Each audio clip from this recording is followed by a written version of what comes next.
ഞാൻ വളരെ റിയലിസ്റ്റിക് ആയിട്ടുള്ള ഒരു കാര്യം ചോദിച്ചോട്ടെ. ഇപ്പൊ ഈ മേയർ ഓഫീസിലേക്ക് കയറി വരുമ്പോൾ തന്നെ ഒരു ഇടതുപക്ഷ സംഘടനയിലെ യൂണിയനിൽ തെരഞ്ഞെടുത്ത എല്ലാ ആളുകൾക്കും അഭിവാദ്യങ്ങൾ എന്ന് പറഞ്ഞ 2 പോസ്റ്ററുകൾ താഴെ ഒട്ടിച്ചു വെച്ചിട്ടുണ്ട്. അത് കണ്ടിട്ടായിരിക്കും എല്ലാ ദിവസവും മേയർ കയറി വരുന്നത്. ഇപ്പൊ ഒരു ആദർശപരമായി വ്യത്യസ്ത ദിശയിൽ നിൽക്കുന്ന ഒരാളെ കൂടി സ്നേഹം കൊണ്ട് അല്ലെങ്കിൽ സഹവർത്തിത്വം കൊണ്ട് ഉൾക്കൊള്ളാൻ VVR എത്രമാത്രം സാധിക്കുന്നു? ജനാധിപത്യത്തിന്റെ സൗന്ദര്യം ഞാൻ എപ്പോഴും പറയാറുള്ളൂ, ഒരു പൂന്തോട്ടത്തിൽ ഒരു തരം പൂ മാത്രമുള്ളതാണോ സൗന്ദര്യം, പലതരത്തിലുള്ള പുഷ്പങ്ങൾ നിൽക്കുന്നതാണോ സൗന്ദര്യം? നമ്മൾ തന്നെ ഒരു കൂട്ടിൽ പക്ഷികളെ വാങ്ങിയിടും. ഇപ്പൊ ലവ് ബേർഡ്സ് ഒക്കെ ഒരു നിറമുള്ള പക്ഷി മാത്രം നമ്മൾ വാങ്ങും, അല്ല, നമ്മൾ പലതരത്തിലുള്ള വാങ്ങും. അപ്പൊ അതിന്റെ സൗന്ദര്യം ഉള്ളതുകൊണ്ട്. അപ്പോൾ ഒരു ജനാധിപത്യം എന്ന് പറയുമ്പോഴേക്കും ഭരണപക്ഷത്തെ പോലെയും അതിനേക്കാൾ പ്രാധാന്യം പ്രതിപക്ഷത്തിനുണ്ട്. അപ്പൊ സ്വാഭാവികമായിട്ടും ആശയപരമായി വിയോജിക്കുന്നവരെ ഉൾപ്പെടെ ചേർത്ത് പിടിക്കണം. ആശയം കൊണ്ട് മാത്രമല്ല വിയോജിപ്പുള്ളൂ. നമ്മൾ മനുഷ്യനാണ്, മനുഷ്യർക്ക് വേണ്ടി നല്ല കാര്യങ്ങൾ ചെയ്യണം. അങ്ങനെയുള്ള കാര്യങ്ങൾക്ക് ആർക്കും അങ്ങനെ വിയോജിക്കാൻ സാധിക്കില്ലല്ലോ. ആശയപരമായി വിയോജിച്ചോട്ടെ, ആശയപരമായി യോജിക്കേണ്ട മറ്റുള്ള യോജിക്കാൻ പറ്റുന്ന എന്തെല്ലാം മേഖലകളുണ്ട്, അവിടേക്ക് യോജിക്കാം. പോസ്റ്റ് ഒട്ടിക്കാനുള്ള അവരുടെ സ്വാതന്ത്ര്യമുണ്ട്, ഒരു പോസ്റ്റ് ഒട്ടിച്ചോട്ടെ. VVR CPM ചേർത്ത് പിടിക്കുന്നു എന്ന് വേണമെങ്കിൽ പറയാം. ആരൊക്കെ നമ്മളായിട്ട് ചേരാൻ തയ്യാറാവും അവരൊക്കെ ചേർത്ത് പിടിക്കും. ഇപ്പൊ ഞങ്ങൾ മുന്നോട്ട് വയ്ക്കുന്ന ഒരു പ്രവർത്തന ശൈലിയുണ്ട്. ഞാൻ ഇന്നത്തെ ബഡ്ജറ്റ് പ്രസംഗത്തിലും പറഞ്ഞല്ലോ, ഈ ഭരണസഭ മുന്നോട്ട് വയ്ക്കുന്ന നയങ്ങളോട് ചേർന്ന് നിൽക്കുന്ന ഉദ്യോഗസ്ഥരൊക്കെ ഞങ്ങൾ ചേർത്ത് പിടിക്കും. ഇവിടുത്തെ ഭരണത്തിന് പുറകോട്ട് പിടിക്കാനോ അല്ലെങ്കിൽ തടസ്സപ്പെടുത്താനോ ശ്രമിക്കുന്നവരെ ഞങ്ങൾ തിരുത്താൻ ശ്രമിക്കും. അതിന്റെ കാരണം ബോധ്യപ്പെടുത്തും. തിരുത്താൻ ശ്രമിച്ച് തിരുത്തുന്നവരെ ഞങ്ങൾ കൂടെ നിർത്തും. തിരുത്താത്തവരെ ഞങ്ങൾ ഏത് രീതിയിലാണ് ഭരണപരമായി ഉള്ള മാർഗങ്ങൾ അത് ഞങ്ങൾ നോക്കും. ഇപ്പൊ 2 വലിയ പ്രോമിസസ് നടത്തിയിട്ടുണ്ടല്ലോ. ഒന്ന് സ്ട്രൈഡോക്സിന്റെ അതിനൊരു സിസ്റ്റം കൊണ്ടുവരിക, 2 വേസ്റ്റ് മാനേജ്മെന്റ്. 2 കേൾക്കുമ്പോൾ വളരെ ഈസി ആയിട്ട് ചെയ്യാൻ പറ്റുന്ന ഒരു കാര്യമാണെങ്കിൽ അതുള്ള ടെഡിയസ് ആയിട്ടുള്ള ഒരു ടാസ്ക് ആണെന്നുള്ളതാണ് ടെക്നിക്കലി പഠിച്ചവർക്ക് മനസ്സിലാവുക. ഇതിന് എങ്ങനെയാ ഈ കോർപ്പറേഷൻ ഭരണസമിതി വ്യത്യസ്തമായിട്ട് സമീപിക്കാം? അത് വലിയൊരു ടാസ്ക് ആയിട്ട് തന്നെയാണ് കാണുന്നത്. പക്ഷേ ഞങ്ങളതിൽ ഒരു റിസ്കും ഇല്ല. അങ്ങനെ നോക്കിക്കഴിഞ്ഞാൽ ഏതൊരു പ്രവർത്തനം ചെയ്യുമ്പോഴും അതിൻ്റെതായ ബുദ്ധിമുട്ടുകളുണ്ടാവും. അത് തരണം ചെയ്യണം. അത് തരണം ചെയ്യാനാണല്ലോ ജനങ്ങളെ ഞങ്ങൾ ഏൽപ്പിച്ചിരിക്കുന്നത്.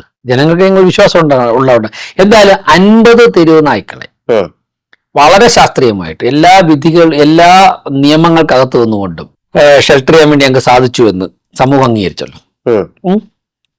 പൈലറ്റ് പദ്ധതിയായിരുന്നു.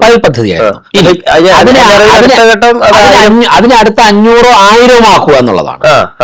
അതിനുള്ള പരിശ്രമമാണ്. ഇപ്പൊ 50 എണ്ണത്തിനെ ഷെൽട്ടറിലാക്കാൻ ഞങ്ങൾക്ക് 30 ദിവസം വേണ്ടി വന്നു, അല്ലെങ്കിൽ ഒരു 28 ദിവസം വേണ്ടി വന്നു.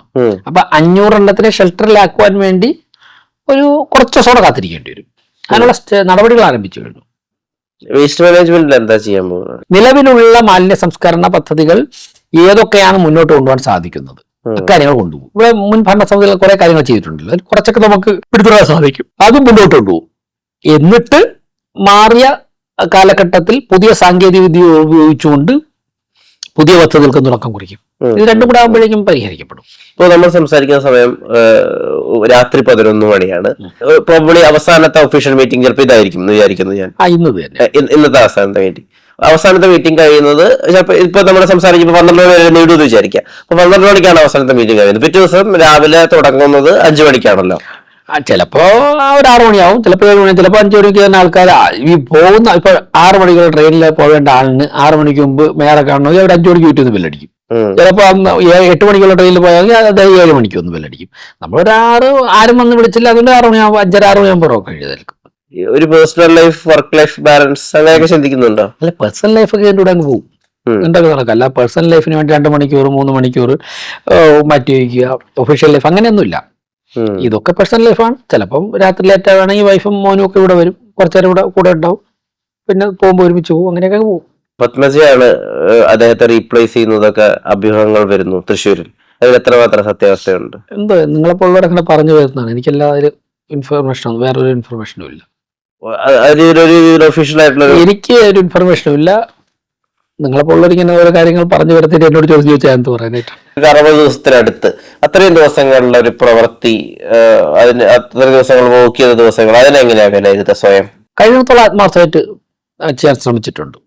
ബാക്കിയുള്ള ജനങ്ങളാണ് വിലയിരുത്തേണ്ടത്. പരമാവധി ആത്മാർത്ഥമായിട്ട് പറഞ്ഞതുപോലെ കാര്യങ്ങൾ ചെയ്യാൻ. എല്ലാം പൂർത്തിയായിട്ട് മനസ്സിൽ ആഗ്രഹിച്ചതിൻ്റെ അടുത്ത് എത്തിക്കാൻ സാധിച്ചിട്ടോ എന്ന് ചോദിച്ചാൽ ചില കാര്യങ്ങൾ ഇനി എത്താറുണ്ട്. പക്ഷെ ഞങ്ങൾ പരമാവധി ആത്മാർത്ഥമായിട്ട് ശ്രമിച്ചിട്ടുണ്ട്. 2026 വലിയൊരു മുന്നേറ്റം ഉണ്ടാക്കും BJP. 2026 BJPയെ പിടിക്കും കേരളം.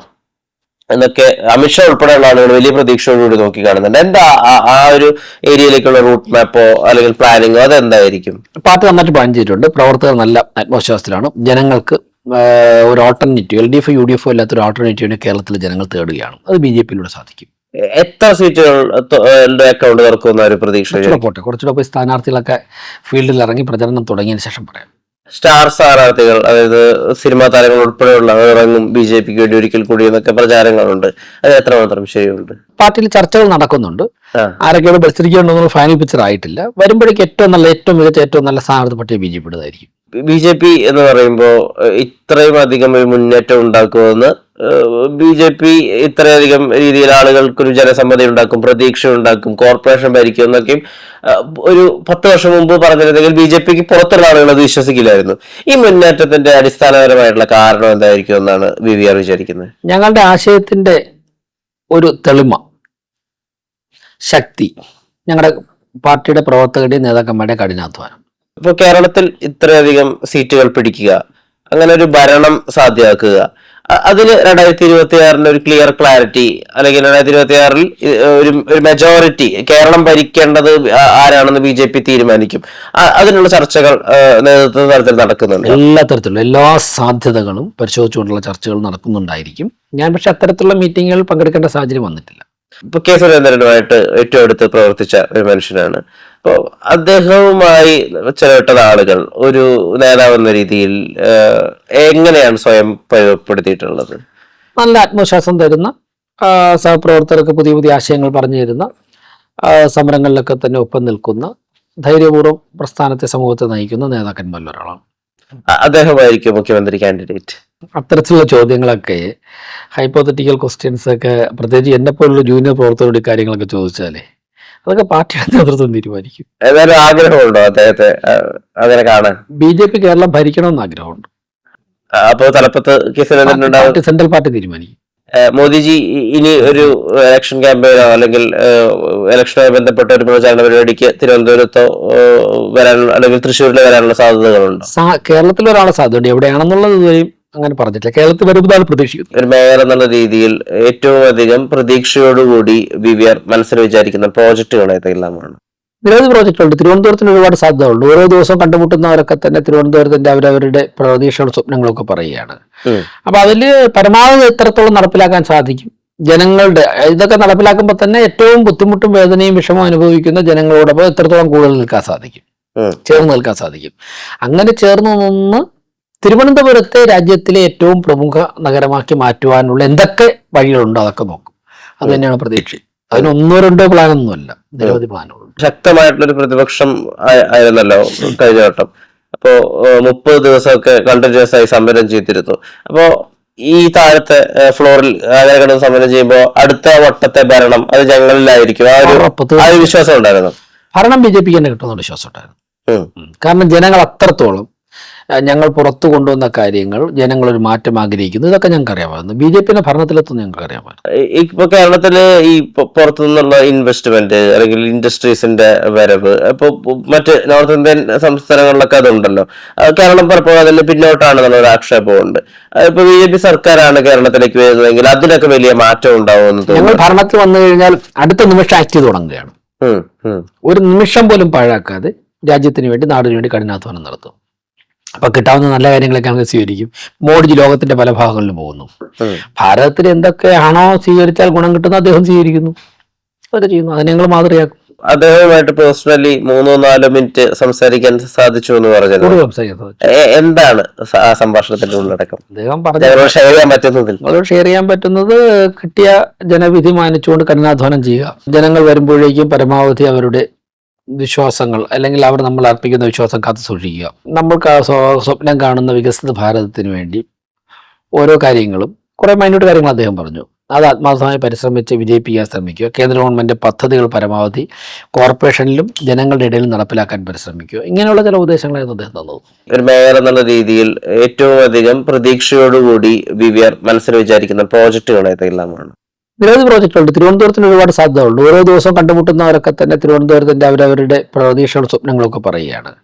അപ്പൊ അതില് പരമാവധി എത്രത്തോളം നടപ്പിലാക്കാൻ സാധിക്കും, ജനങ്ങളുടെ ഇതൊക്കെ നടപ്പിലാക്കുമ്പോൾ തന്നെ ഏറ്റവും ബുദ്ധിമുട്ടും വേദനയും വിഷമവും അനുഭവിക്കുന്ന ജനങ്ങളോടൊപ്പം എത്രത്തോളം കൂടുതൽ നിൽക്കാൻ സാധിക്കും, ചേർന്ന് നിൽക്കാൻ സാധിക്കും.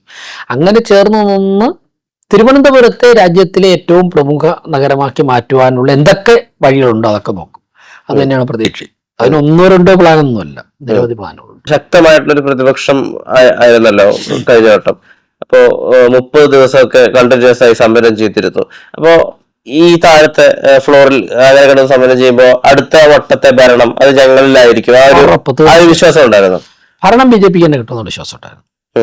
കാരണം ജനങ്ങൾ അത്രത്തോളം ഞങ്ങൾ പുറത്തു കൊണ്ടുവന്ന കാര്യങ്ങൾ, ജനങ്ങളൊരു മാറ്റം ആഗ്രഹിക്കുന്നു, ഇതൊക്കെ ഞങ്ങൾക്ക് അറിയാമായിരുന്നു. BJP ഭരണത്തിലെത്തുന്ന ഞങ്ങൾക്ക് അറിയാമായിരുന്നു. ഇപ്പൊ കേരളത്തില് ഈ പുറത്തു നിന്നുള്ള ഇൻവെസ്റ്റ്മെന്റ് അല്ലെങ്കിൽ ഇൻഡസ്ട്രീസിന്റെ വരവ് ഇപ്പൊ മറ്റ് നോർത്ത് ഇന്ത്യൻ സംസ്ഥാനങ്ങളിലൊക്കെ അതുണ്ടല്ലോ. കേരളം പലപ്പോഴും അതിൽ പിന്നോട്ടാണെന്നുള്ള ഒരു ആക്ഷേപമുണ്ട്. ഇപ്പൊ BJP സർക്കാരാണ് കേരളത്തിലേക്ക് വരുന്നതെങ്കിൽ അതിലൊക്കെ വലിയ മാറ്റം ഉണ്ടാവുമെന്ന് തോന്നുന്നു. ഞങ്ങൾ ഭരണത്തിൽ വന്നു കഴിഞ്ഞാൽ അടുത്ത നിമിഷം ആക്ട് ചെയ്ത് തുടങ്ങുകയാണ്. ഒരു നിമിഷം പോലും പാഴാക്കാതെ രാജ്യത്തിന് വേണ്ടി, നാടിന് വേണ്ടി കഠിനാധ്വാനം നടത്തും. അപ്പൊ കിട്ടാവുന്ന നല്ല കാര്യങ്ങളൊക്കെ നമുക്ക് സ്വീകരിക്കും. മോഡിജി ലോകത്തിന്റെ പല ഭാഗങ്ങളിലും പോകുന്നു. ഭാരതത്തിൽ എന്തൊക്കെയാണോ സ്വീകരിച്ചാൽ ഗുണം കിട്ടുന്ന അദ്ദേഹം സ്വീകരിക്കുന്നു, അതൊക്കെ ചെയ്യുന്നു. അത് ഞങ്ങൾ മാതൃകയാക്കും. അദ്ദേഹവുമായിട്ട് പേഴ്സണലി 3-4 മിനിറ്റ് സംസാരിക്കാൻ സാധിച്ചു എന്ന് പറഞ്ഞത് എന്താണ് ആ സംഭാഷണത്തിന്റെ ഉള്ളടക്കം? അദ്ദേഹം പറഞ്ഞു ഷെയർ ചെയ്യാൻ പറ്റുന്നതിൽ അത് ഷെയർ ചെയ്യാൻ പറ്റുന്നത് കിട്ടിയ ജനവിധി മാനിച്ചുകൊണ്ട് കഠിനാധ്വാനം ചെയ്യുക. ജനങ്ങൾ വരുമ്പോഴേക്കും പരമാവധി അവരുടെ വിശ്വാസങ്ങൾ അല്ലെങ്കിൽ അവർ നമ്മൾ അർപ്പിക്കുന്ന വിശ്വാസം കാത്തു സൂക്ഷിക്കുക. നമ്മൾക്ക് സ്വപ്നം കാണുന്ന വികസിത ഭാരതത്തിന് വേണ്ടി ഓരോ കാര്യങ്ങളും, കുറെ മൈന്യൂട്ട് കാര്യങ്ങൾ അദ്ദേഹം പറഞ്ഞു, അത് ആത്മാർത്ഥമായി പരിശ്രമിച്ച് വിജയിപ്പിക്കാൻ ശ്രമിക്കുക. കേന്ദ്ര ഗവൺമെന്റ് പദ്ധതികൾ പരമാവധി കോർപ്പറേഷനിലും ജനങ്ങളുടെ ഇടയിലും നടപ്പിലാക്കാൻ പരിശ്രമിക്കുക. ഇങ്ങനെയുള്ള ചില ഉപദേശങ്ങളായിരുന്നു അദ്ദേഹം തന്നത്.